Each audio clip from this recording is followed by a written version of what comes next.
यह कथा है उस समय की जब एक श्राप के आगे त्रिदेव भी विवश हो गए थे और डूबती हुई सृष्टि को बचाने के लिए किसी महाशक्ति की नहीं बल्कि सच्चे पश्चाताप के एक आंसू की प्रतीक्षा थी। सतयुग का वह पावन कालखंड था जब धर्म अपने चारों चरणों पर दृढ़ता से खड़ा था और सत्य की श्वेत ध्वजा ब्रह्मांड के छोर तक फहराती थी। प्रकृति और पुरुष में अद्भुत सामंजस्य था। सृष्टि अपने यवन पर थी और प्रत्येक अणु में चेतना का स्पंदन होता था। ऐसे ही दिव्यता से परिपूर्ण समय में कार्तिक का पवित्र मास चल रहा था। एक ऐसा मास जो उत्सव, आराधना और आनंद के लिए ही जाना जाता था। यह वह समय था जब देवलोक की आभा अपने चरम पर होती थी, जब पृथ्वी पर धर्म और समृद्धि की वर्षा होती थी। पर इस बार इस कार्तिक मास में ब्रह्मांड की धमनियों में कुछ अजब हो रहा था, कुछ ऐसा जो अनकहा था, अनजाना था और अथाह रूप से भयावह था। देवलोक जो त्रिलोक का मुकुटमणि था, जहाँ आनंद की मंदाकिनी अविरल बहती थी, वहाँ उत्सव का वातावरण नहीं था। इसके स्थान पर एक अजीब सी अप्रभाषित उदासी की चादर तन गई थी। एक ऐसी खामोशी जो संगीत के रुक जाने से भी अधिक कर्णभेदी थी। नंदनवन के पारिजात पुष्प, जिनकी सुगंध से दशों दिशाएं महक उठती थीं, आज अपनी पंखुड़ियां झुकाए खड़े थे, जैसे किसी अज्ञात शोक में विलाप कर रहे हों। उनकी सुगंध में अब वह दिव्यता नहीं, बल्कि एक भीनी भीनी सी निराशा की गंध घुल गई थी। देवसरिता गंगा का प्रवाह धीमा पड़ गया था। उसके जल में कलकल का संगीत नहीं, बल्कि एक भारीपन का मौन था। अमरावती की सभा, जो देवराज इंद्र के वैभव और ऐश्वर्य का प्रतीक थी, आज श्रीहीन लग रही थी। सभा के मध्य में, जहाँ अप्सराओं के नृत्य से ऊर्जा का संचार होता था, आज एक शून्य पसरा था। उर्वशी, मेनका, रंभा जैसी श्रेष्ठ नृत्यांगनाओं के पग उठ तो रहे थे, पर उनके घुंघरुओं की झंकार में अब जीवन नहीं था। वे ऐसे बज रहे थे मानो किसी ने निर्जीव मनियों को भूमि पर बिखेर दिया हो। उनके नृत्य में पहले जैसी थिरकन नहीं थी, गति थी पर आत्मा नहीं थी। उनके मुख पर मुस्कान का मुखौटा तो था, पर नेत्रों में एक ऐसी रिक्तता थी जिसे देखकर किसी का भी हृदय कांप उठे। गंधर्वों के संगीत में वह माधुर्य नहीं था जो आत्मा को तृप्त कर दे। तुम्बुरु और नारद की वीणा के तार जैसे शिथिल पड़ गए थे। उनसे निकलने वाले स्वर अब आरोह अवरोह का पालन तो करते थे, पर वे हृदय को भेदने की क्षमता खो चुके थे। ऐसा प्रतीत होता था मानो संगीत की आत्मा का ही किसी ने हरण कर लिया हो। स्वर्ग की वह प्रसिद्ध चमक, जो करोड़ों सूर्यों के प्रकाश से भी अधिक देदीप्यमान थी, फीकी पड़ रही थी। मणियों और स्फटिकों से जड़े महल अपनी कांति खो रहे थे। वे अब वैभव के प्रतीक नहीं, बल्कि एक उदास अतीत की छाया मात्र लग रहे थे। देवतागण अपने आसनों पर जड़वत बैठे थे। उनके मुख पर चिंता की लकीरें स्पष्ट थीं। वे एक दूसरे से कुछ कहना चाहते थे, पर शब्द उनके कंठ में ही दम तोड़ देते थे। क्या कहें, किससे कहें? जब पीड़ा का स्रोत ही अज्ञात हो तो उसका वर्णन कैसे किया जाए? यह एक अदृश्य शत्रु का प्रहार था, जो शस्त्र से नहीं बल्कि चेतना पर आघात कर रहा था। यह अदृश्य निराशा, यह आत्मिक क्षय केवल देवलोक की सीमाओं तक ही सीमित नहीं था। इसका प्रभाव मृत्युलोक, पृथ्वी पर कहीं अधिक गहन और विनाशकारी रूप से पड़ रहा था। पुण्यसलिला नदियों के तट पर, घने वनों में स्थित ऋषि मुनियों के आश्रमों में, जहाँ ब्रह्मा मुहूर्त की पहली किरण के साथ वेदों की ऋचाएं गूंजती थी, वहाँ अब एक असहज चुप्पी थी। महर्षि वशिष्ठ, अत्रि और अंगिरा जैसे त्रिकालदर्शी महात्मा जब ध्यान में बैठने का प्रयास करते, तो उनका चित्त एकाग्र होने के स्थान पर सहस्रों दिशाओं में भटकने लगता। उनके मन में अकारण ही सांसारिक मोह और अज्ञात भय उत्पन्न हो रहे थे। यज्ञ की पवित्र अग्नि, जिसे प्रज्वलित करने के लिए देवगण स्वयं लालायित रहते थे, आज बिना किसी कारण के मंद पड़ जाती थी। घी की आहुति देने पर भी लपटें उठने के स्थान पर केवल एक मटमैला धुआं उठता और फिर अग्नि शांत हो जाती, मानो अग्निदेव स्वयं इस हविष्य को स्वीकार करने से इनकार कर रहे हों। मंत्रों का उच्चारण हो रहा था, पर उनमें वह शक्ति, वह स्पंदन नहीं था जो ब्रह्मांडीय ऊर्जा को आकर्षित कर सके। शब्द थे, पर उनका अर्थ लुप्त हो गया था, और जनमानस पर तो इसका प्रभाव और भी विचित्र था। नगरों और ग्रामों में लोगों के मन से अकारण ही उल्लास समाप्त हो रहा था। कार्तिक मास में जहाँ घर घर दीपमालाएं सजती थीं, जहाँ उत्सव का कोलाहल रहता था, वहाँ आज एक मनहूस सन्नाटा था। कृषक अपनी लहलहाती फसल को देखता, पर उसके मन में संतोष का भाव नहीं जगता। व्यापारी अपने भरे हुए भंडार को देखता, पर उसे समृद्धि का अनुभव नहीं होता। शिल्पी के हाथ सुंदरतम कृति का निर्माण करते, पर उसकी आंखों में सृजन का आनंद नहीं झलकता। बालकों की हंसी उनके कंठ में ही घुट कर रह जाती। माताओं का वात्सल्य एक बोझ सा लगने लगा था। हर कोई एक अनजानी पीड़ा और एक अदृश्य बोझ अपने कंधों पर महसूस कर रहा था। लोग मिलते थे, बातें करते थे, पर उनकी बातों में कोई सार नहीं होता था। उनकी हंसी में कोई खनक नहीं होती थी। ऐसा लगता था जैसे किसी ने समूची मानवता के हृदय से आनंद का स्रोत ही सुखा दिया हो। देवलोक में स्थिति बिगड़ती जा रही थी। देवगुरु बृहस्पति, जिनकी प्रज्ञा और दिव्य दृष्टि पर संपूर्ण देवजाति को अटूट विश्वास था, इस रहस्यमयी आपदा से अत्यंत चिंतित थे। उन्होंने अपनी योगमाया को एकाग्र किया और अपनी दिव्य दृष्टि से ब्रह्मांड के कण-कण को देखने का प्रयास किया। उन्होंने असुरों के लोकों को खंगाला, पाताल की गहराइयों में झांका, दैत्यों और दानवों की प्रत्येक गतिविधि पर दृष्टि डाली, पर कहीं भी उन्हें इस विनाश का स्रोत नहीं मिला। कोई युद्ध की तैयारी नहीं थी, कोई आसुरी शक्ति संगठित नहीं हो रही थी।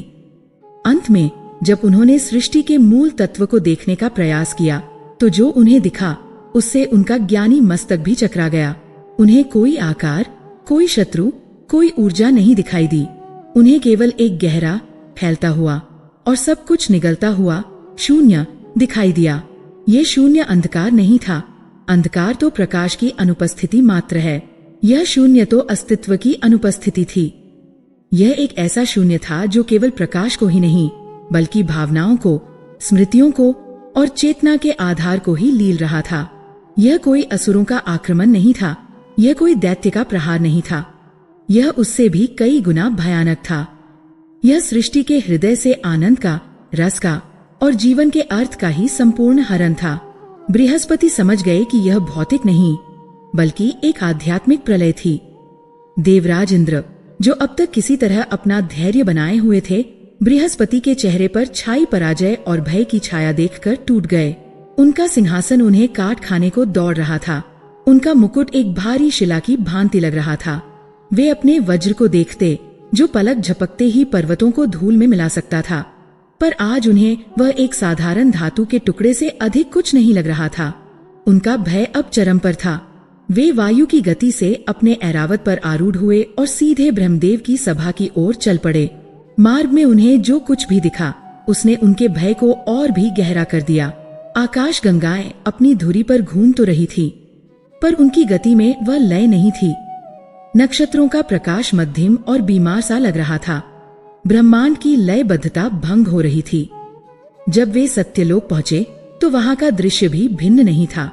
सत्यलोक, जो ज्ञान और वैराग्य का केंद्र था, जहां भौतिक सुख दुख का कोई प्रभाव नहीं पड़ता था, वहां भी एक अव्यक्त तनाव व्याप्त था। सरस्वती की वीणा मौन थी और चारों वेदों की ऋचाएं जो निरंतर गूंजती रहती थीं, आज किसी थके हुए पथिक के विलाप जैसी प्रतीत हो रही थीं। इंद्र सीधे ब्रह्मा जी की सभा में पहुंचे और उनके चरणों में गिर पड़े। उनका संपूर्ण शरीर कांप रहा था। उनका राजसी गौरव लुप्त हो चुका था। उनके कांपते हुए स्वर में एक ऐसी दीनता थी जो देवराज के लिए सर्वथा अस्वाभाविक थी। उन्होंने कहा, पितामह, त्राहिमाम, यह कौन सी विपदा आन पड़ी है? ये कैसा प्रलय है? हमारे शस्त्र किसी शत्रु को देख नहीं पा रहे। हमारी समस्त शक्तियां इस अदृश्य शत्रु के सामने निष्फल हो रही हैं। देवलोक का तेज क्षीण हो रहा है। पृथ्वी पर जीवन का रस सूख रहा है। ऐसा लगता है जैसे किसी ने पूरे ब्रह्मांड की आत्मा को ही सोख लिया हो, जैसे सृष्टि स्वयं अपनी मृत्यु का वरण कर रही हो। कृपा करें पितामह, हमें मार्ग दिखाएं, इस विनाश को रोकें। सभा में उपस्थित ऋषि मुनि और अन्य देवतागण इंद्र की दशा देखकर स्तब्ध थे। ब्रह्मा जी, जो सृष्टि के रचयिता थे, जो प्रत्येक अणु की संरचना और उसके भविष्य को जानते थे, उन्होंने अपनी आंखें खोली। उनके चतुर्मुख पर सामान्यतः रहने वाला शांत और निर्लिप्त भाव आज नहीं था। उनके नेत्रों में गहन चिंता और एक ऐसी विवशता थी जिसे देखकर इंद्र का हृदय और भी बैठ गया। ब्रह्मा जी ने आंखें बंद की और अपनी संपूर्ण चेतना को एकाग्र कर उस शून्य को देखने का प्रयास किया जिसे बृहस्पति ने देखा था। क्षण भर के लिए उनका तेजोमय शरीर भी कांप गया। उन्होंने जो देखा वह इंद्र की कल्पना से भी परे था। उन्होंने देखा कि ब्रह्मांड एक विशालकाय वस्त्र की भांति है जिसे आनंद के धागों से बुना गया है, और अब कोई अज्ञात शक्ति उन धागों को एक एक कर खींच रही थी, जिससे वह वस्त्र तार तार हुआ जा रहा था। यह कोई बाहरी आक्रमण नहीं था, ये तो सृष्टि के मूल तत्व का ही क्षरण था। जब उन्होंने अपनी आंखें खोली तो उनका मुख भी चिंता से घिर गया था। उनकी वाणी में एक ऐसा भारीपन था जो सभा में उपस्थित प्रत्येक जीव के हृदय में उतर गया। उन्होंने केवल इतना कहा, यह एक श्राप है, एक ऐसा श्राप जो किसी व्यक्ति ने नहीं, किसी शक्ति ने नहीं, बल्कि स्वयं अस्तित्व के एक भूले हुए नियम ने दिया है। यह एक ऐसा श्राप है जिसे तोड़ने की शक्ति त्रिदेवों के पास भी नहीं। ब्रह्मा जी के अंतिम शब्द वज्रपात की भांति गिरे। सभा में पूर्ण निस्तब्धता छा गई। इंद्र, देवता, ऋषि सब जड़ हो गए। जिस समस्या का समाधान त्रिदेवों के पास ना हो वह समस्या नहीं, प्रलय होती है। इंद्र के मस्तिष्क में सहस्रों प्रश्न कौंध गए। कैसा श्राप, किसका श्राप, और यदि त्रिदेव भी विवश हैं, तो फिर ब्रह्मांड का भविष्य क्या है? क्या यह अंत का आरंभ है? ब्रह्मा जी की दृष्टि दूर शून्य में कहीं टिकी थी, मानो वे उस श्राप की गहराइयों को नापने का प्रयास कर रहे हों। उन्होंने आगे कहा, ये शक्ति का प्रश्न नहीं है इंद्र, यह नियम का प्रश्न है। हम सृष्टि के संचालक हैं, पर हम भी इसके नियमों से बंधे हैं। ये श्राप उन नियमों से भी परे, उन आदि संकल्पों से जुड़ा है जब सृष्टि ने आकार लेना भी आरंभ नहीं किया था। यह अंधकार किसी असुर की शक्ति से नहीं, बल्कि ब्रह्मांड के अपने ही एक विस्मृत घाव से रिस रहा है। इसे किसी शस्त्र से नहीं रोका जा सकता, क्योंकि यह ऊर्जा नहीं है। इसे किसी तप से नहीं मिटाया जा सकता, क्योंकि यह पाप नहीं है। ये तो अस्तित्व का आत्मभक्षण है। इतना कहकर पितामह मौन हो गए, और उनका यह मौन किसी भी भयावह घोषणा से अधिक विनाशकारी था।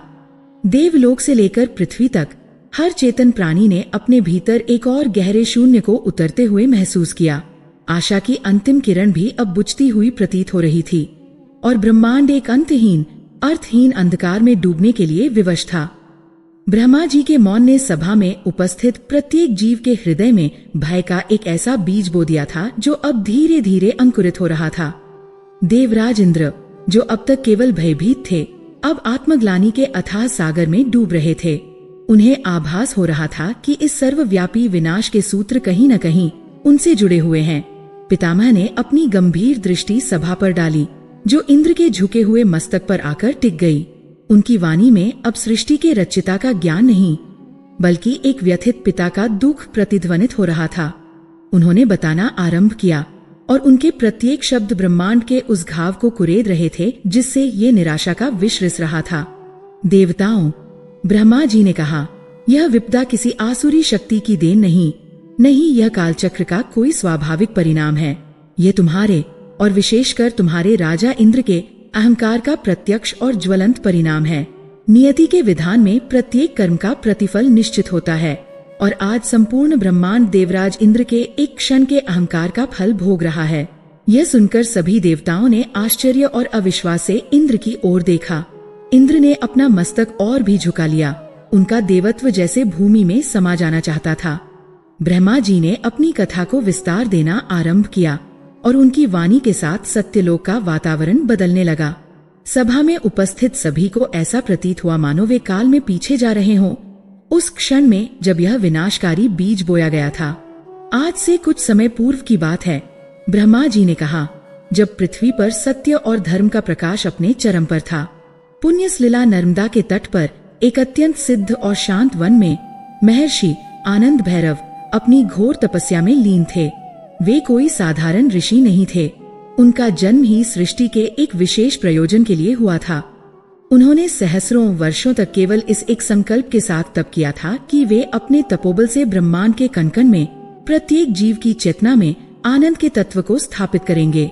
उनका लक्ष्य इंद्र का पद या कोई सिद्धि प्राप्त करना नहीं था।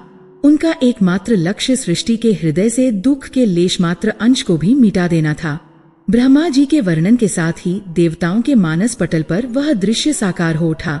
नर्मदा का कलकल करता निर्मल प्रवाह, जिसके तट पर महर्षि आनंद भैरव का आश्रम एक जीवंत स्वर्ग की भांति प्रतीत होता था। वहाँ कोई वैर नहीं था, कोई भय नहीं था। सिंह और मृग एक ही घाट पर पानी पीते थे। सर्प और मयूर एक ही वृक्ष की छाया में विश्राम करते थे। वृक्षों की शाखाएं सदैव मधुरतम फलों से लदी रहती और पुष्पों पर मंडराती तितलियां भी जैसे किसी दिव्य संगीत की लय में नृत्य करती थीं। यह सब महर्षि के तप का प्रभाव था। वे स्वयं आनंद के साकार रूप थे। उनका शरीर कृश था, पर उनके मुखमंडल पर एक ऐसा तेज था जो करोड़ों चंद्रमाओं की शीतलता और करोड़ों सूर्यों के प्रकाश का सम्मिश्रण था। उनकी जटाओं से जैसे आनंद की गंगा बहती थी और उनके नेत्रों से करुणा की वर्षा होती थी। वे जब ध्यान में लीन होते तो केवल उनका शरीर ही तप नहीं करता था, बल्कि उनके चारों ओर का वातावरण, वायु का प्रत्येक कण, भूमि का प्रत्येक रज, सब कुछ आनंद की उस परम अवस्था को प्राप्त करने के लिए उनके साथ तप करता था। उनकी तपस्या का तेज एक स्वर्णिम आभा के रूप में उनके चारों ओर फैलता जा रहा था, एक ऐसा दिव्य प्रकाश जो धीरे धीरे पूरे ब्रह्मांड को अपनी परिधि में लेने के लिए आतुर था। वे सृष्टि के लिए आनंद का एक अक्षय भंडार बना रहे थे। किंतु इंद्र, ब्रह्मा जी की वाणी में अब कठोरता आ गई। तुम अपने देवराज होने के अहंकार में चूर, अपने ऐश्वर्य के प्रदर्शन के लिए अपने ऐरावत पर भ्रमण करते हुए उस शांत और पवित्र आकाश से गुजरे। तुम्हारा ध्यान अपनी शक्ति और अपने वैभव पर था, और इस घमंड में तुम इतने अंधे हो गए कि तुम्हें अपने नीचे पृथ्वी पर तपस्या में लीन व तेजोमयी आत्मा दिखाई ही नहीं दी। तुम्हारे राजसी अहंकार ने, तुम्हारे उस निरर्थक शक्ति प्रदर्शन ने उस महर्षि की सहस्रों वर्षों की शांति को एक ही क्षण में भंग कर दिया। दृश्य बदल गया। आकाश में देवराज इंद्र अपने श्वेत शुभ्र ऐरावत हाथी पर सवार थे। ऐरावत के विशाल पग जब आकाश में पड़ते तो मेघ गर्जना करते। इंद्र की विजय पताका वायु में फहरा रही थी और उनके चारों ओर सिद्ध और चारण उनकी स्तुति कर रहे थे। अपनी इस महिमा में डूबे इंद्र ने नीचे उस शांत आश्रम को देखा, पर उसे केवल एक साधारण वन का टुकड़ा समझा। उनके विशालकाय हाथी के पैरों के तीव्र आघात से आकाश की धूल और शुष्क मेघों के कणों का एक बवंडर उठा। वह अपवित्र धूल सीधे नीचे आई और महर्षि के यज्ञ कुंड में जा गिरी, जो वर्षों से अखंड रूप से प्रज्वलित था। उस धूल ने न केवल पवित्र अग्नि को लगभग बुझा दिया, बल्कि उन आहुतियों को भी अपवित्र कर दिया जो महर्षि ने संपूर्ण सृष्टि के आनंद के लिए अर्पित की थी। यज्ञ कुंड का यह अपमान होते ही महर्षि आनंद भैरव ने अपने नेत्र खोले। सहस्रों वर्षों के बाद उनके ध्यान का क्रम टूटा था, पर उनके नेत्रों में क्रोध नहीं था। उनमें एक शांत, गंभीर प्रश्न था। उन्होंने अपनी दिव्य दृष्टि से तुरंत ही इस कृत्य का कारण जान लिया। उन्होंने अपनी योग शक्ति से इंद्र को नीचे आने का संकेत दिया। इंद्र, जो इस व्यवधान से अनभिज्ञ थे, नीचे उतरे। उन्होंने महर्षि को देखा, एक दुर्बल शरीर, वल्कल वस्त्र धारण किए एक साधारण तपस्वी। उन्हें अपनी भूल का कोई आभास नहीं हुआ।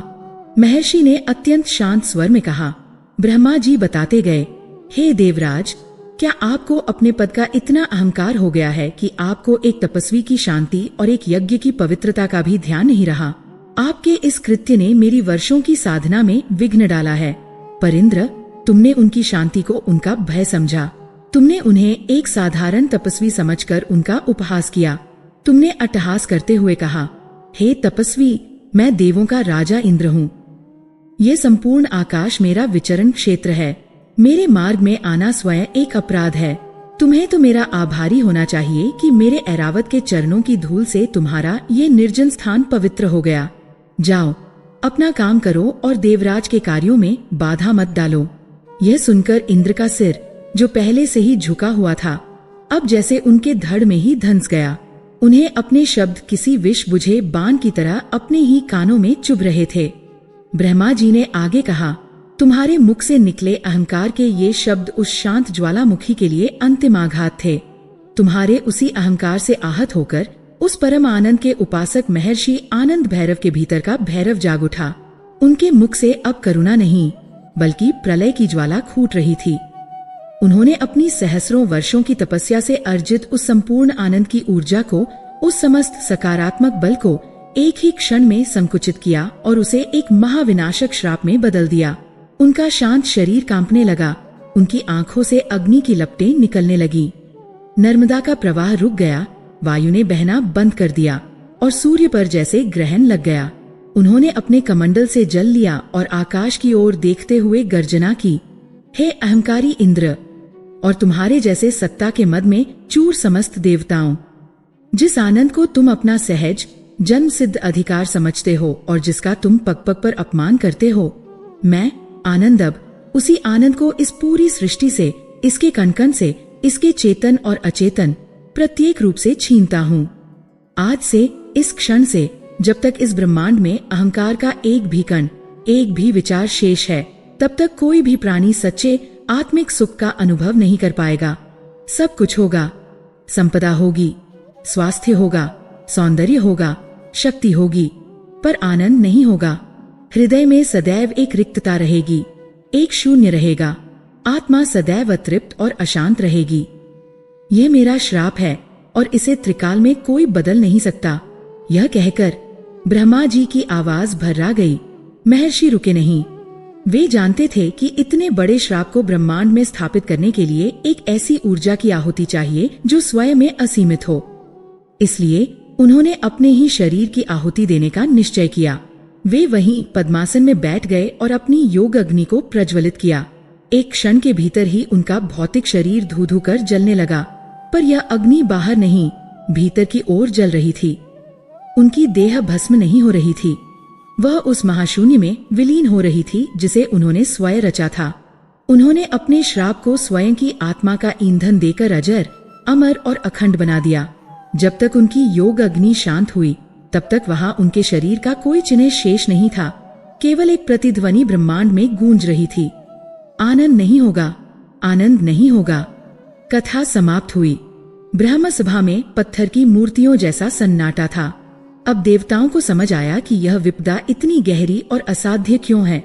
यह श्राप किसी व्यक्ति को नहीं, बल्कि सृष्टि के मूल स्वभाव को, उसके आत्मा के रस को ही दिया गया था। यह एक ऐसा बंधन था जिसने ब्रह्मांड को उसके प्राण तत्व से ही वंचित कर दिया था। सारे देवता इंद्र के नेतृत्व में डेस्पेरेशन में भगवान विष्णु के धाम वैकुंठ की ओर भागे। उन्होंने क्षीर सागर में शेषनाग की शिया पर लेटे भगवान नारायण के चरणों में गिरकर पूरी व्यथा सुनाई। उन्होंने प्रार्थना की, प्रभु, आप ही सृष्टि के पालक हैं, इस श्राप से हमारी रक्षा करें। आनंद के बिना यह सृष्टि एक जीवंत शव के समान है, कृपा करें प्रभु। भगवान विष्णु ने अपने शांत नेत्र खोले। उनके मुख पर एक गहरी करुणा तो थी, पर साथ ही एक विवशता भी थी। उन्होंने कहा, देवताओं, महर्षि आनंदब ने अपने संपूर्ण तप और अपनी आत्मा की आहुति देकर इस श्राप को सृष्टि के नियम से जोड़ दिया है। यह अब किसी व्यक्ति का दिया हुआ श्राप नहीं, बल्कि सृष्टि का एक नया कठोर विधान बन गया है। मैं धर्म की रक्षा कर सकता हूँ, अधर्म का नाश कर सकता हूँ। मैं तुम्हें असुरों से बचा सकता हूँ, पर मैं तुम्हारे भीतर भाव को कैसे लौटाऊं? आनंद कोई वस्तु नहीं जिसे मैं अपने सुदर्शन चक्र से उत्पन्न कर दूं। यह एक अनुभूति है, एक अवस्था है जिसे महर्षि ने अहंकार के साथ बांध दिया है। जब तक अहंकार का नाश नहीं होता, तब तक आनंद का उदय असंभव है। इसमें मैं भी विवश हूँ। निराश होकर देवतागण कैलाश की ओर दौड़े। उन्होंने देवाधिदेव महादेव, जो सहार के देवता थे, के समक्ष गुहार लगाई। महादेव, आप तो विष को भी कंठ में धारण कर लेते हैं। आप इस श्राप रूपी विष से सृष्टि को बचाइए। आप इस श्राप का सहार कर दीजिए। प्रभु, भगवान शिव, जो सदा ही समाधि में लीन रहते हैं, ने अपनी आंखें खोली। उनकी भ्रिकुटी तनी हुई थी। उन्होंने कहा, देवताओं, मैं सहार का देवता हूँ। मैं किसी वस्तु, किसी जीव, किसी लोक, यहाँ तक कि किसी विचार का भी सहार कर सकता हूँ। पर मैं उस चीज का सहार कैसे करूं जिसका कोई अस्तित्व ही नहीं है। महर्षि ने ब्रह्मांड में कुछ जोड़ा नहीं है, बल्कि उसमें से कुछ घटा दिया है। उन्होंने आनंद को छीनकर एक शून्य का निर्माण किया है। मैं अस्त्र शस्त्र से एक शून्य को कैसे मार सकता हूँ? सहार किसी होने वाली चीज का होता है, न होने का नहीं।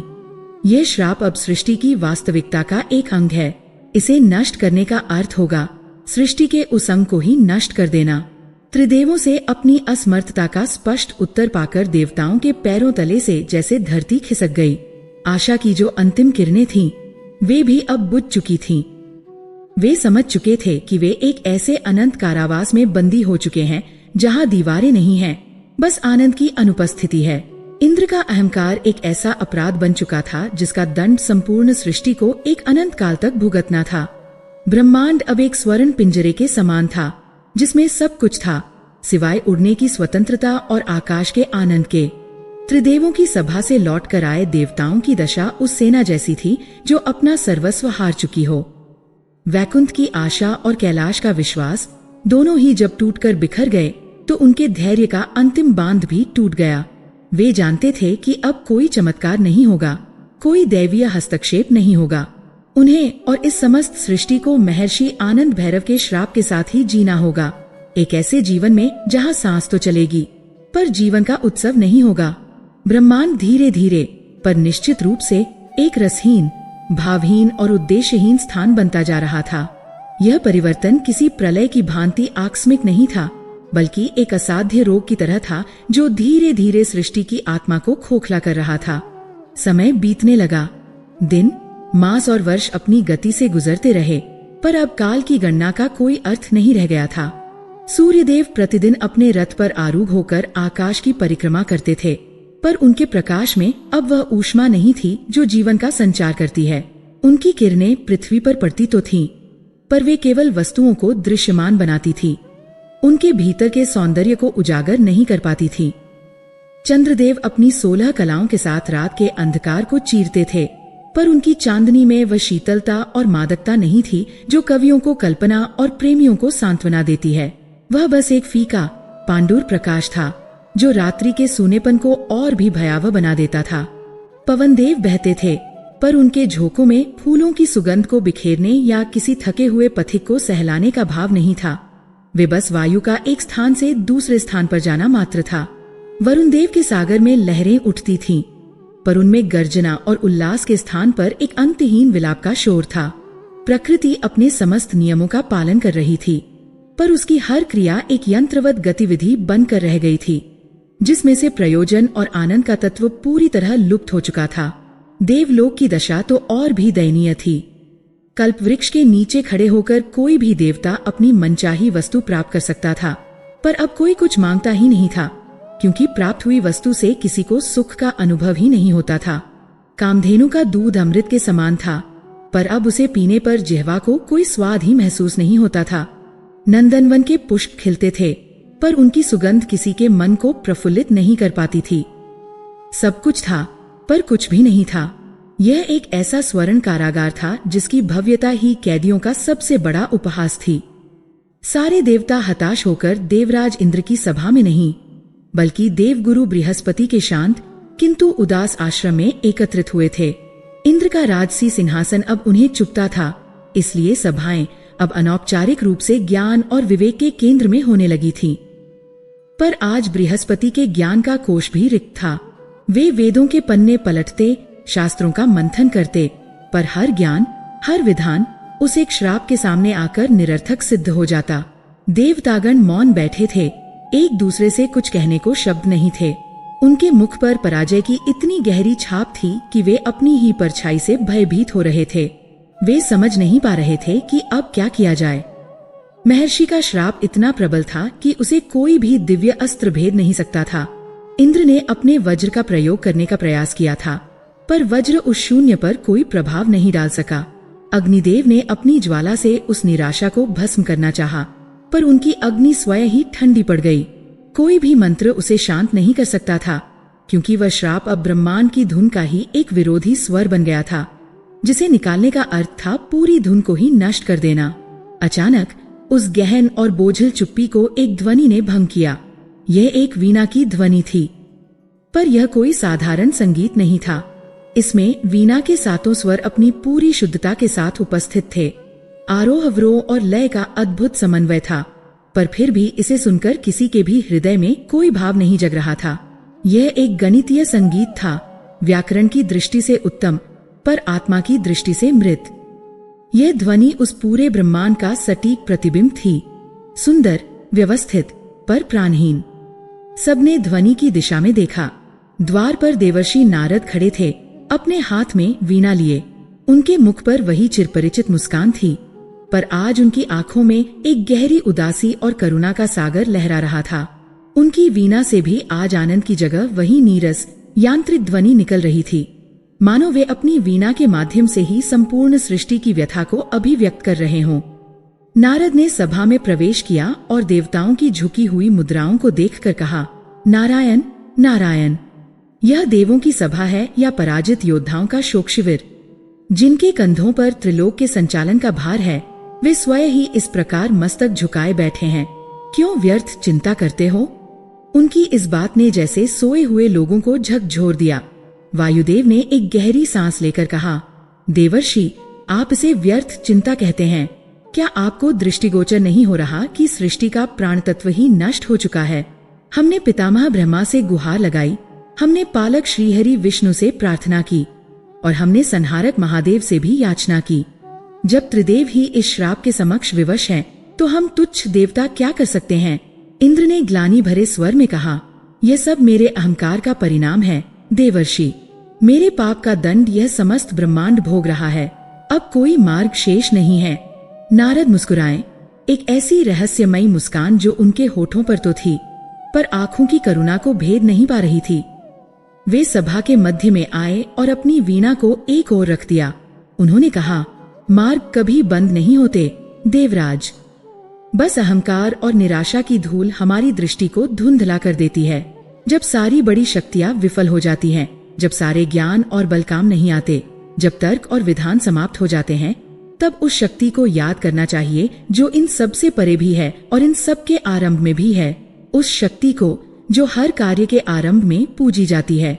नारद के शब्द एक पहेली की तरह थे, पर उनमें एक अजीब सा आश्वासन था।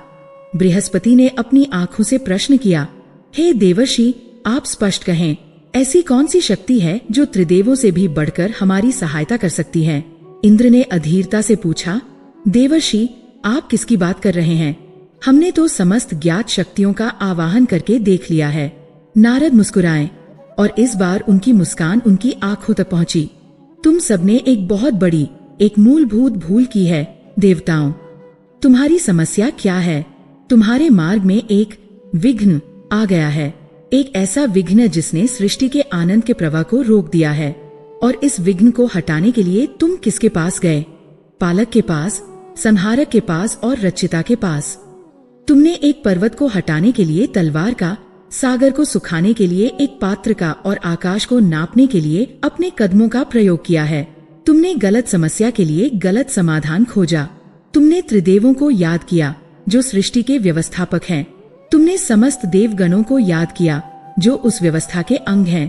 पर तुम उस प्रथम पूज्य को, उस आदि स्रोत को भूल गए जो हर व्यवस्था के आरंभ में है, जो हर अंग को ऊर्जा देता है।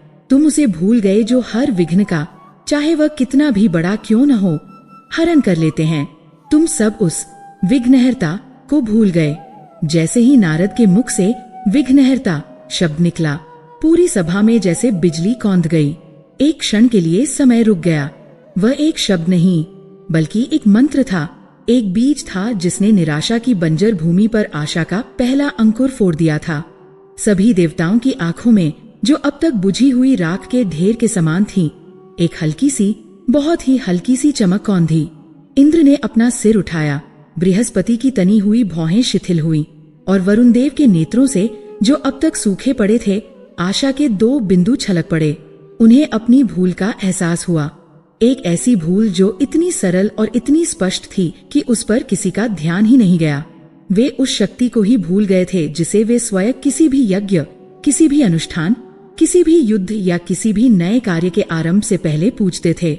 वे उस शक्ति को भूल गए थे जिसका आवाहन किए बिना कोई भी कार्य सफलतापूर्वक संपन्न नहीं हो सकता। वे कैसे भूल सकते थे कि जब ब्रह्मांड में कोई मार्ग नहीं बचता, तो जो स्वयं मार्ग का निर्माण करते हैं वे गणपति हैं। जब ज्ञान विफल हो जाता है, तो जो बुद्धि के स्वामी हैं वे गणेश हैं। और जब कोई विघ्न इतना बड़ा हो कि उसे त्रिदेव भी न हटा सकें, तो जो विघ्नों के ही ईश्वर हैं, जो विघ्नेश्वर हैं, उनका स्मरण क्यों नहीं किया गया?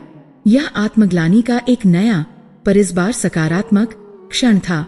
इंद्र का अहंकार उन्हें महर्षि तक ले गया था और अब समस्त देवताओं का अहंकार उन्हें उस शक्ति को भुला चुका था जो सबसे सरल और सबसे सहज उपलब्ध थी। उन्होंने बड़ी बड़ी शक्तियों के द्वार खटखटाए, पर अपने ही घर के उस द्वार को भूल गए जो हर समस्या के लिए खुला रहता था। नारद ने देवताओं के बदलते हुए भावों को देखा और समझ गए कि उनका कार्य पूर्ण हो गया है। उन्होंने अपनी वीणा उठाई और धीरे से उसके तारों को छुआ। इस बार भी संगीत में आनंद का भाव नहीं था, क्योंकि श्राप अभी भी प्रभावी था। पर अब उस संगीत में एक प्रतीक्षा थी, एक उम्मीद थी, एक ऐसी धुन जो कह रही थी कि रात कितनी भी गहरी क्यों न हो, भोर का होना निश्चित है। सभा में अब निराशा नहीं थी। उसके स्थान पर एक नई ऊर्जा, एक नई दिशा का संचार हो रहा था। सभी देवता एक दूसरे को देख रहे थे। उनकी आंखों में अब भी दुख था, पर उस दुख के नीचे संकल्प की एक दृढ़ चट्टान थी। उन्हें अपना मार्ग मिल गया था। जब सब मार्ग बंद हो गए थे, तब देवर्षि नारद ने उन्हें वह एक द्वार दिखा दिया था जो हमेशा खुला रहता है, वह द्वार जो हर विघ्न को पार कर जाता है, वह द्वार जो सीधे भगवान श्री गणेश के चरणों तक जाता है। ब्रह्मांड का आनंद अभी लौटा नहीं था, पर आनंद को लौटाने का मार्ग अब स्पष्ट दिखाई दे रहा था। देवर्षि नारद के दिखाए मार्ग पर अब देवताओं के पग बढ़ चले थे। उनकी यात्रा में अब पहले जैसा राजसी वैभव या शक्ति का प्रदर्शन नहीं था, बल्कि एक विनम्र तीर्थ यात्री का भाव था। वे कैलाश पर्वत की ओर बढ़ रहे थे, उस पवित्र शिखर की ओर जहां आदि और अंत का भेद मिट जाता है, जहां सृष्टि के समस्त द्वंद्व शांत हो जाते हैं। जैसे जैसे वे पर्वत के निकट पहुंचते गए, उन्हें एक विचित्र अनुभव होने लगा। ब्रह्मांड के अन्य भागों में व्याप्त व असहनीय शून्य और नीरसता यहाँ आकर जैसे कम हो रही थी। यहाँ की वायु में अभी भी एक गहन शांति थी, चट्टानों में एक शाश्वत स्थिरता थी और आकाश में एक निर्लिप्त नीलिमा थी। यद्यपि महर्षि के श्राप ने आनंद का हरण कर लिया था, तथापि कैलाश, जो स्वयं परम वैराग्य का केंद्र था, उस श्राप से लगभग अछूता प्रतीत हो रहा था। यहाँ आनंद नहीं था, पर यहाँ आनंद की अनुपस्थिति का दुख भी नहीं था। यह एक ऐसी साम्यावस्था थी जो देवताओं को कुछ सांत्वना प्रदान कर रही थी। शिव के गण अपनी स्वाभाविक चंचलता खो चुके थे। वे शांत और गंभीर होकर अपने कार्यों में लगे थे। नंदी का हुंकार भी मौन था, पर इस शांत वातावरण के मध्य में एक ऐसा स्थान था जहाँ से एक कोमल, स्निग्ध और आश्वासन भरी ऊर्जा का संचार हो रहा था। यह भगवान श्री गणेश का निवास था। सारे देवता अपनी भूल स्वीकार करते हुए अपने झुके हुए मस्तक और जुड़ी हुई अंजलियों के साथ उसी दिव्य ऊर्जा के स्रोत तक पहुँचे। वहाँ का दृश्य किसी राजसभा जैसा नहीं था। कोई स्वर्ण सिंहासन नहीं था, कोई आडंबर नहीं था। एक विशाल वटवृक्ष की शीतल छाया में एक साधारण से शिलाखंड पर प्रथम पूज्य गजानन अपनी सहज मुस्कान के साथ विराजमान थे। उनके विशाल कर्ण किसी भक्त की सूक्ष्म से सूक्ष्म पुकार को भी सुनने के लिए सदैव तत्पर थे। उनका एक दंत इस बात का प्रतीक था कि सत्य केवल एक है, और उनकी विशाल उदर में ब्रह्मांड का समस्त ज्ञान समाहित था। उनकी बाल सुलभ आँखों में एक ऐसी प्रज्ञा की गहराई थी जो त्रिदेवों के ज्ञान से भी परे थी। उनके चरणों के पास उनका वाहन, नन्हा सा मूषक, निर्भय होकर बैठा था, जो यह दर्शाता था कि सबसे बड़े के आश्रय में सबसे छोटा भी महत्व पाता है। उस शून्य और भावहीन ब्रह्मांड में गणेश जी की वह सहज मुस्कान ही एकमात्र ऐसी वस्तु थी जिसमें सच्चा और निश्चल आनंद शेष था। उसे देखकर ही देवताओं के थके हुए हृदयों में आशा की एक नई किरण का उदय हुआ। देवराज इंद्र के नेतृत्व में सभी देवताओं ने गणपति के चरणों में साष्टांग प्रणाम किया। इंद्र ने, जिनके स्वर में अब अहंकार का लेश मात्र भी नहीं था, बल्कि केवल पश्चाताप और पीड़ा थी, अपनी पूरी व्यथा कहनी आरंभ की। उन्होंने महर्षि आनंद भैरव के अपमान से लेकर श्राप की उत्पत्ति और फिर त्रिदेवों की विवशता तक की पूरी कहानी अक्षरशः सुना दी। जैसे जैसे इंद्र बोलते जा रहे थे, उनका स्वर कांप रहा था और उनकी आंखों से अविरल अश्रुधारा बह रही थी। अन्य देवता भी मौन रहकर अपनी सहमति और दुख को अभिव्यक्त कर रहे थे। सब कुछ सुनकर गणेश जी की सहज मुस्कान धीरे धीरे लुप्त हो गई और उनके मुख पर एक गहन गंभीरता छा गई। उन्होंने अपनी आंखें बंद की और एक क्षण के लिए संपूर्ण ब्रह्मांड पर अपनी चेतना को फैलाया। उन्होंने उस श्राप की प्रकृति को देखा, उसके मूल को समझा और उसकी जटिलता को परखा। जब उन्होंने अपनी आंखें खोली तो उनकी दृष्टि में अपार करुणा थी। उन्होंने कहा, देवताओं, ये संकट तुम्हारी कल्पना से भी अधिक गहरा है। महर्षि आनंद भैरव ने क्रोध में श्राप अवश्य दिया, पर इस श्राप का बीज स्वयं देवराज इंद्र के अहंकार ने बोया था।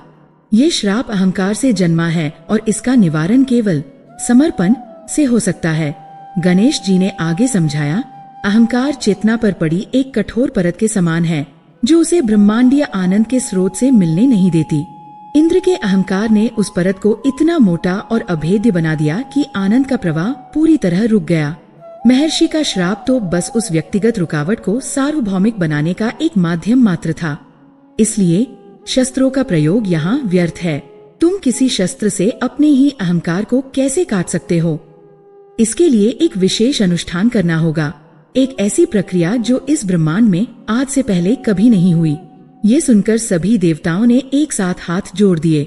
इंद्र ने कहा, प्रभु, आप जो आज्ञा देंगे हम वही करेंगे। हमें कोई भी मूल्य चुकाना पड़े, हम तैयार हैं। बस इस सृष्टि को उसके प्राण लौटा दीजिए। गणेश जी के मुख पर एक रहस्यमयी मुस्कान लौट आई। उन्होंने अपनी सूंड उठाकर एक दिशा की ओर संकेत किया और कहा, इस समस्या का हल कहीं और नहीं बल्कि काल के प्रवाह में ही छिपा है। जिस कार्तिक मास में आनंद का हरण हुआ था, उसी कार्तिक मास के पवित्र समय में उसे पुनः स्थापित करना होगा। तुम्हें एक ऐसे मोदक का निर्माण करना होगा जो साधारण अन्न, गुड़ या तिल से नहीं बल्कि विशुद्ध भाव से बना हो। वह एक ऐसा मोदक होगा जिसे जिह्वा नहीं बल्कि आत्मा चखेगी। भाव का मोदक। यह सुनकर देवतागण चकित रह गए। यह कैसी पहेली थी? उन्होंने कभी ऐसे किसी मोदक के बारे में न सुना था, न कल्पना की थी। गणेश जी ने उनकी जिज्ञासा को समझते हुए आगे कहा, उस दिव्य मोदक के निर्माण के लिए 5 दिव्य वस्तुओं, 5 दिव्य भावों को मिलाना होगा। ये वस्तुएं ब्रह्मांड में कहीं बाहर नहीं बल्कि श्रेष्ठतम देवों के हृदय में ही स्थित हैं।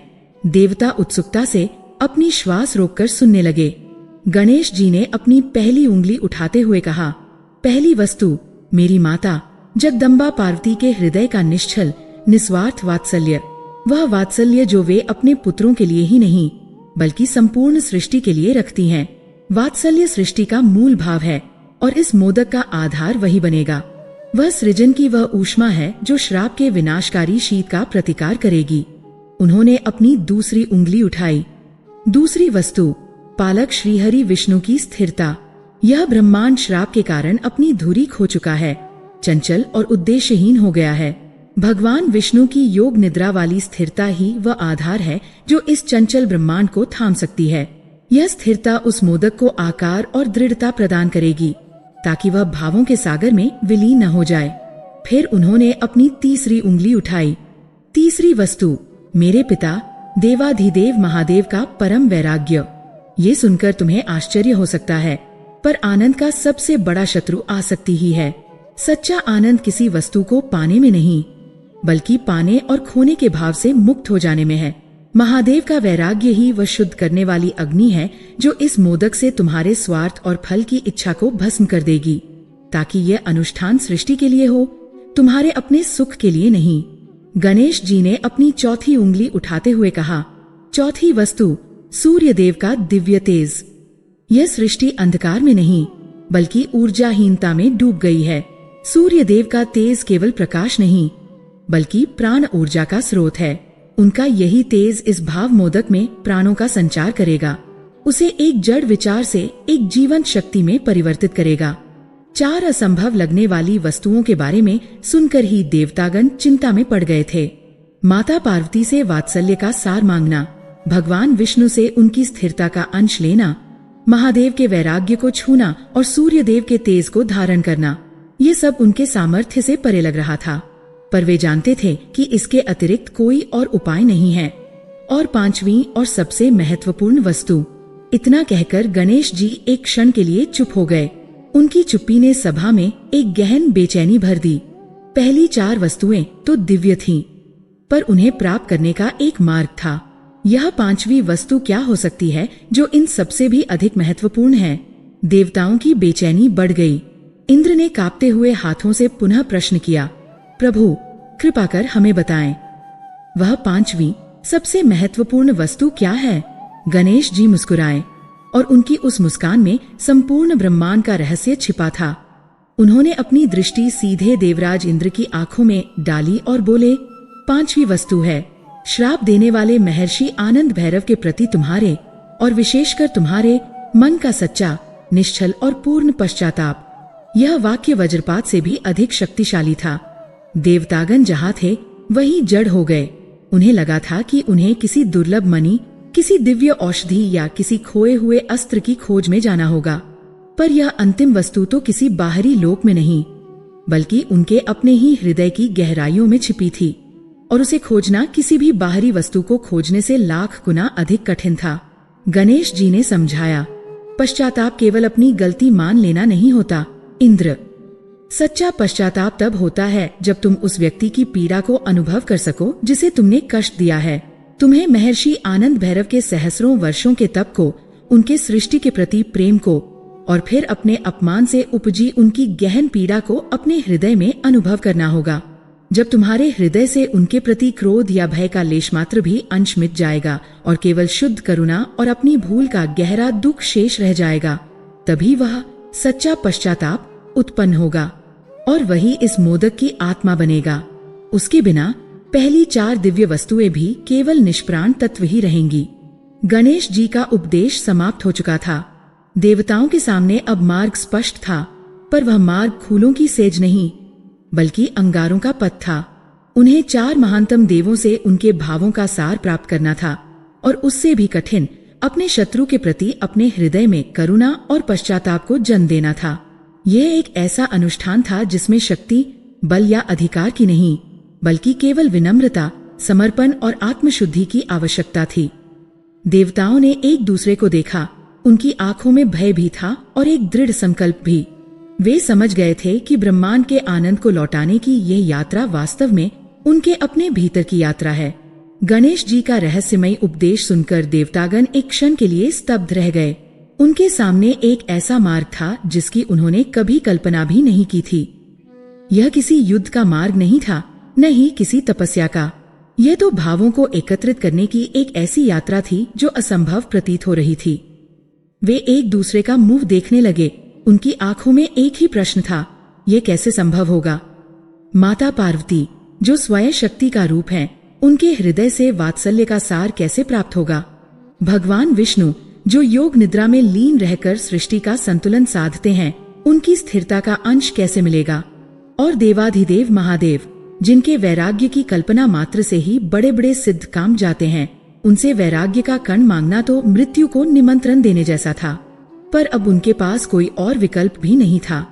गणपति के वचनों पर विश्वास कर उन्होंने इस असंभव लगने वाले कार्य को सिद्ध करने का निश्चय किया।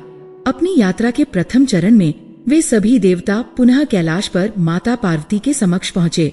वे उस समय अपनी प्रिय सखियों जया और विजया के साथ नंदनवन की प्रतिकृति जैसे एक उद्यान में बैठी थीं।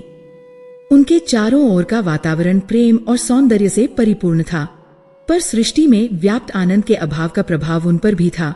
उनकी मुस्कान में एक अव्यक्त पीड़ा थी, मानो कोई माँ अपने सभी पुत्रों को किसी अज्ञात रोग से पीड़ित देख रही हो। देवताओं ने इंद्र के नेतृत्व में उनके चरणों में प्रणाम किया और भगवान गणेश के द्वारा बताए गए उपाय का संपूर्ण वृत्तांत सुनाया। उन्होंने हाथ जोड़कर प्रार्थना की, हे जगदम्बे, हे माँ, आप तो संपूर्ण सृष्टि की माता है। आपके हृदय में स्थित वात्सल्य के असीम सागर में से हमें केवल एक बूंद प्रदान करें, ताकि हम इस भाव मोदक का निर्माण आरंभ कर सकें। माता पार्वती ने उनकी व्यथा सुनी। उनकी आंखों में करुणा छलक आई। उन्होंने कहा, देवताओं, मेरे हृदय का वात्सल्य कोई वस्तु नहीं जिसे मैं तुम्हें प्रदान कर सकूं। यह एक प्रवाह है, एक अनुभूति है। इसे पाने के लिए तुम्हें पात्र बनना होगा। यह कहकर उन्होंने अपनी आंखें बंद कर लीं।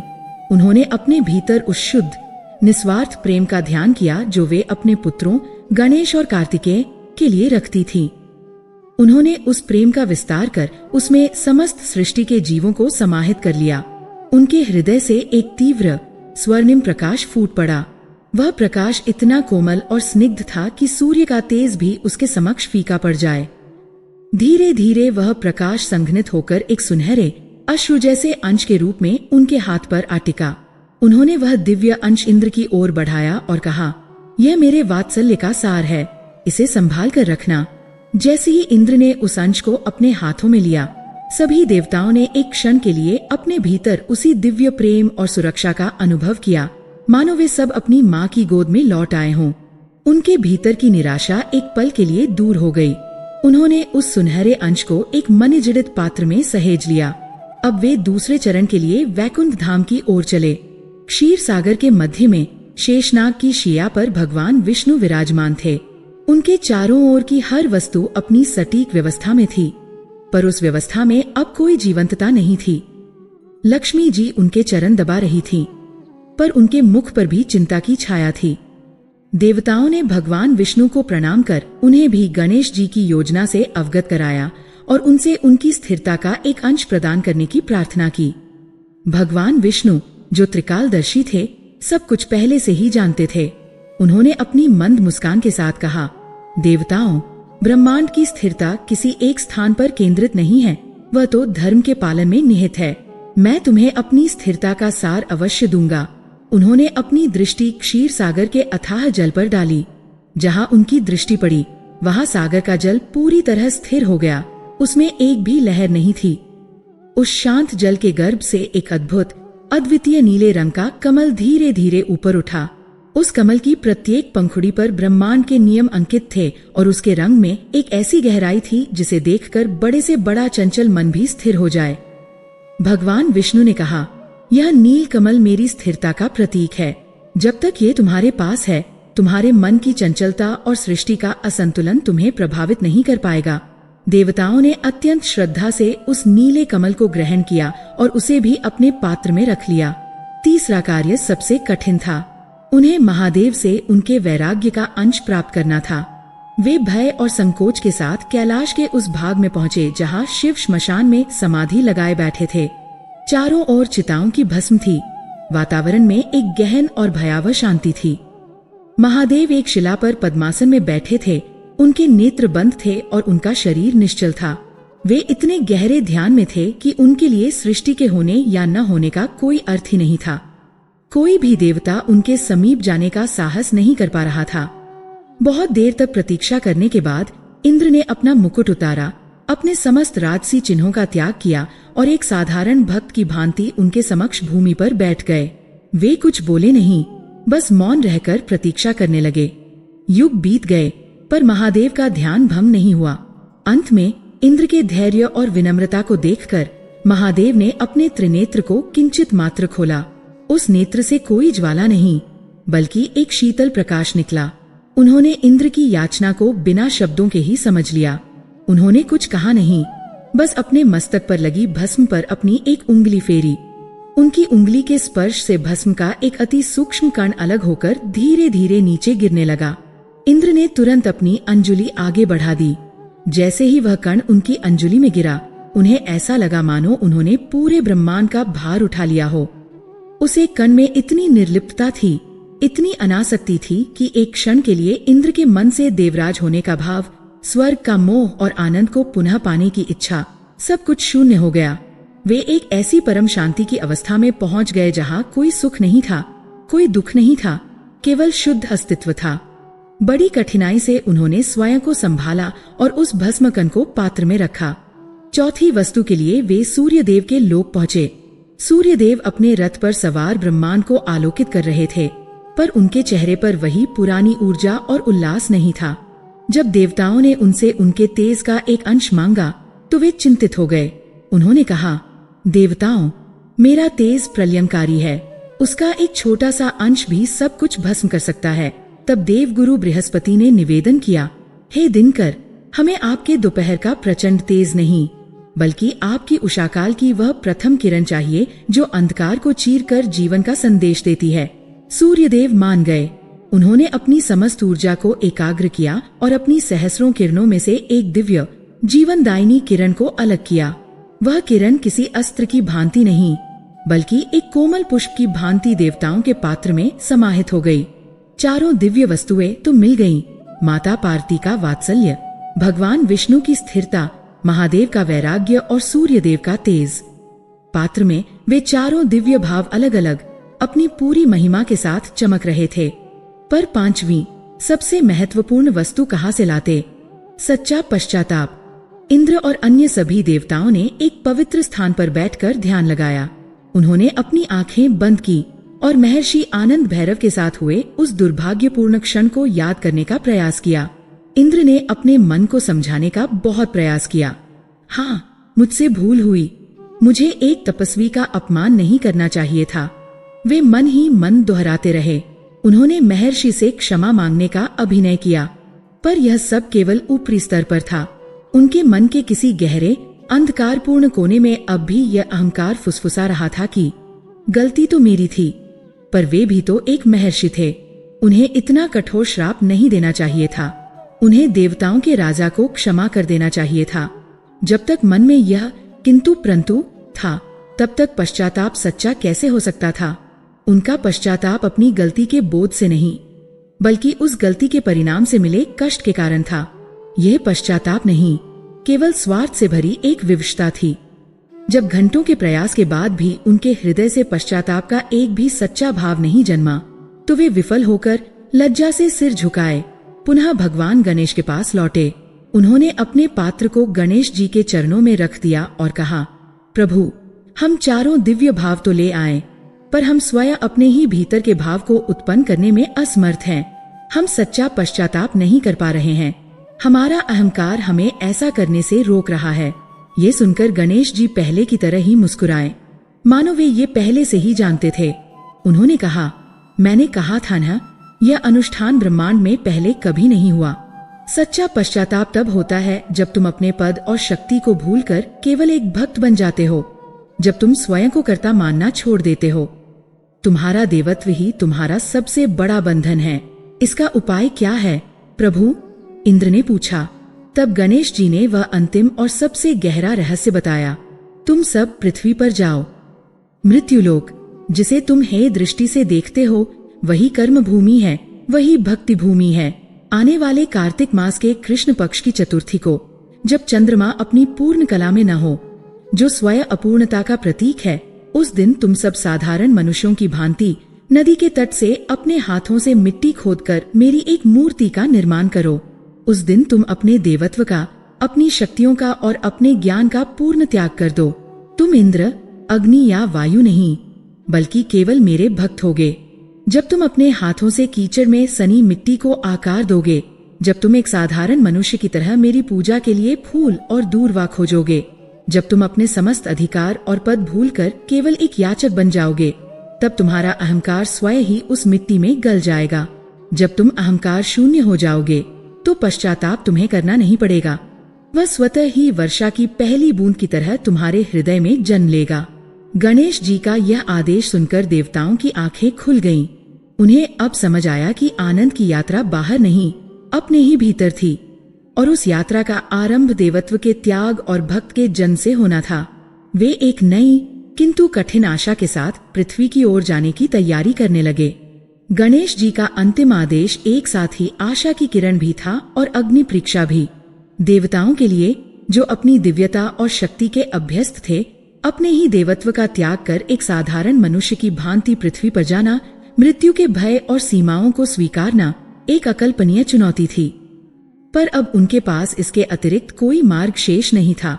ब्रह्मांड को बचाने की यह अंतिम कुंजी उनके अपने अहंकार के विसर्जन में ही छिपी थी।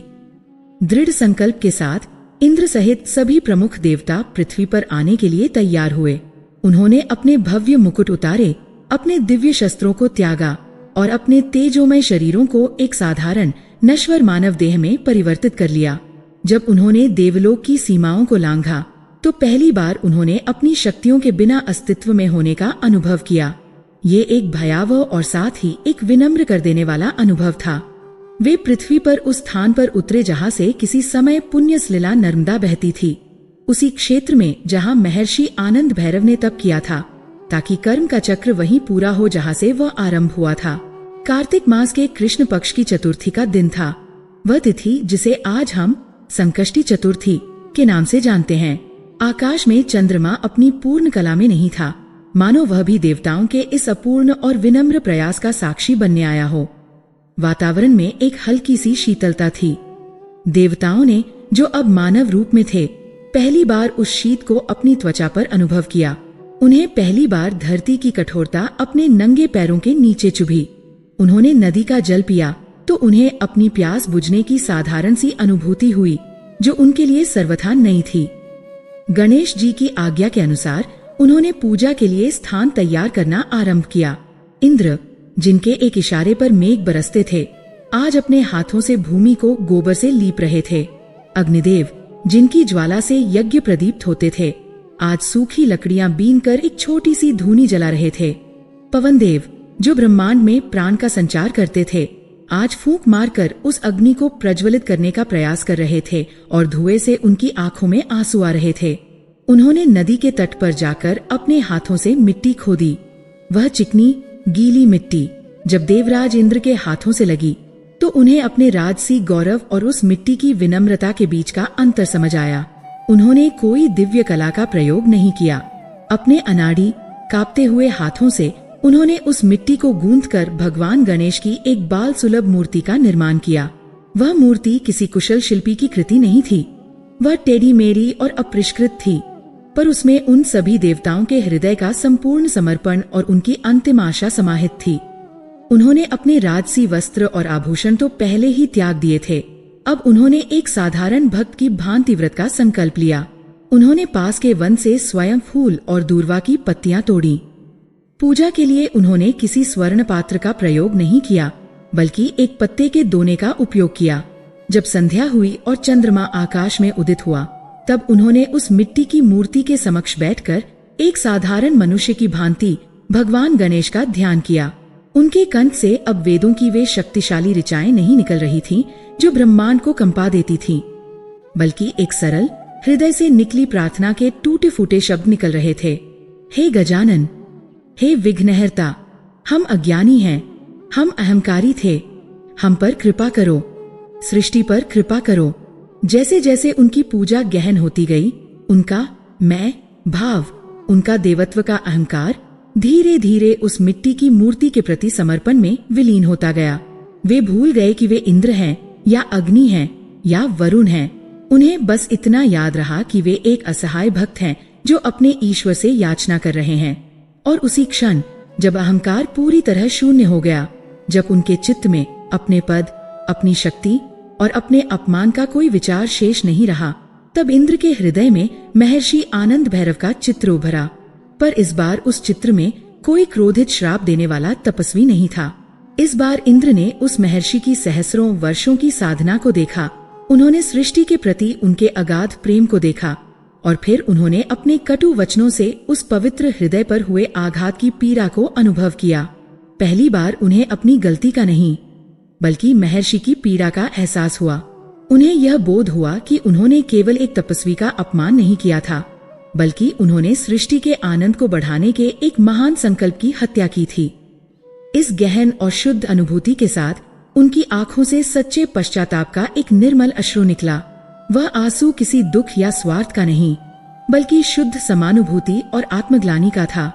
वह आंसू जैसे ही उनकी पलकों से टूटकर पृथ्वी पर गिरा, वह मिट्टी में विलीन नहीं हुआ, बल्कि वह चंद्रमा की शीतल रोशनी में एक अद्भुत श्वेत मोती में बदल गया, जो दिव्य प्रकाश से चमक रहा था। वही पांचवी और सबसे महत्वपूर्ण सामग्री थी, जो किसी देवता के हृदय से नहीं, बल्कि एक सच्चे भक्त के हृदय से जन्मी थी। उस मोती को देखते ही अन्य देवताओं के हृदय में भी उसी शुद्ध पश्चाताप की लहर दौड़ गई। उन्होंने उस दिव्य मोती को उठाया और उसे उन अन्य 4 सामग्रियों के साथ मिलाया जो वे अपने साथ लाए थे। माता पार्वती के वात्सल्य रूपी सुनहरे अंश, भगवान विष्णु के स्थिरता रूपी नीलकमल, महादेव के वैराग्य रूपी भस्मकण और सूर्यदेव के तेज रूपी दिव्य किरण के साथ जब सच्चे पश्चाताप का वह मोती मिला, तो एक अद्भुत चमत्कार हुआ। वे 5 दिव्य भाव एक दूसरे में मिलकर एक हो गए और उन्होंने एक ऐसे भाव मोदक का रूप ले लिया जो किसी भी भौतिक पदार्थ से नहीं बना था। वह प्रकाश और अनुभूति का एक गोला था, जिसमें से सृष्टि के सभी सकारात्मक भावों की सुगंध आ रही थी। देवताओं ने अत्यंत श्रद्धा के साथ उस भाव मोदक को अपनी मिट्टी की गणेश मूर्ति के समक्ष अर्पित कर दिया। उन्होंने अपनी आंखें बंद कर ली और अपना सर्वस्व उस समर्पण में लगा दिया। एक क्षण के लिए संपूर्ण ब्रह्मांड में निस्तब्धता छा गई। फिर उस मिट्टी की मूर्ति से एक दिव्य हाथ प्रकट हुआ और उसने उस भाव मोदक को स्वीकार कर लिया। जैसे ही भगवान गणेश ने वह मोदक स्वीकार किया, ब्रह्मांड में एक महाविस्फोट हुआ। पर यह विनाश का नहीं, सृजन का विस्फोट था। एक दिव्य सुनहरा प्रकाश उस स्थान से फैला और पलक झपकते ही उसने पूरे ब्रह्मांड को अपनी परिधि में ले लिया। महर्षि आनंद भैरव का सहस्रों वर्षों तक प्रभावी रहने वाला, त्रिदेवों के लिए भी असाध्य वह भयानक श्राप तत्काल ऐसे भंग हो गया जैसे सूर्य के उगते ही अंधकार विलीन हो जाता है। वह शून्य जो सृष्टि की आत्मा को सोख रहा था, वह आनंद से भर गया। देवलोक जो श्रीहीन हो चुका था, वह पहले से भी अधिक तेज से प्रकाशमान हो उठा। गंधर्वों के संगीत में वह माधुर्य लौट आया जो आत्मा को तृप्त कर दे। अप्सराओं के नृत्य में जीवन का उल्लास थिरकने लगा। नंदनवन के पुष्पों की सुगंध पूरे ब्रह्मांड में फैल गई। पृथ्वी पर ऋषि मुनियों के यज्ञ की अग्नि आकाश को छूने लगी। लोगों के हृदय में जो एक अनजाने बोझ से दबे थे, अकारण ही आनंद की लहर दौड़ गई। बच्चों की हंसी फिर से गूंजने लगी। माताओं के हृदय में वात्सल्य का सागर उमड़ पड़ा और प्रकृति अपने पूरे सौंदर्य के साथ उत्सव मनाने लगी। ब्रह्मांड का खोया हुआ प्राण, उसका आनंद, उसकी आत्मा पुनः स्थापित हो चुकी थी। देवतागण जो अब भी पृथ्वी पर मानव रूप में थे, इस चमत्कार को देखकर अभिभूत हो गए। तभी उनके हृदय के भीतर से भगवान गणेश की वाणी गूंजी, हे देवताओं, तुम्हारा अहंकार ही विघ्न था और तुम्हारा समर्पण ही उसका निवारण बना। तुमने आज भक्ति की सबसे बड़ी शक्ति को स्वयं अनुभव किया है।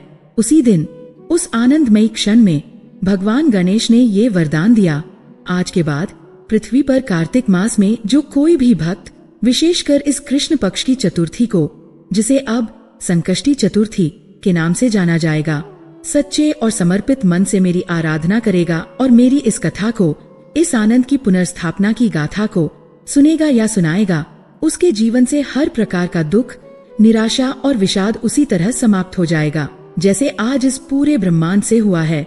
उसका अहंकार नष्ट होगा और उसके हृदय में विनम्रता का वास होगा। उसके जीवन में आनंद और सौभाग्य का अक्षय भंडार स्थापित होगा। यह वरदान देकर गणेश जी अंतर्धान हो गए। देवतागण अपने दिव्य स्वरूप में लौट आए, पर वे अब पहले जैसे नहीं थे। उन्होंने देवत्व का गौरव तो पुनः पा लिया था, पर अपने हृदय में वे एक भक्त की विनम्रता को सदैव के लिए स्थापित कर चुके थे। वे कृतज्ञता से भरकर देवलोक लौटे और ब्रह्मांड एक बार फिर धर्म, सत्य और आनंद के मार्ग पर आगे बढ़ चला।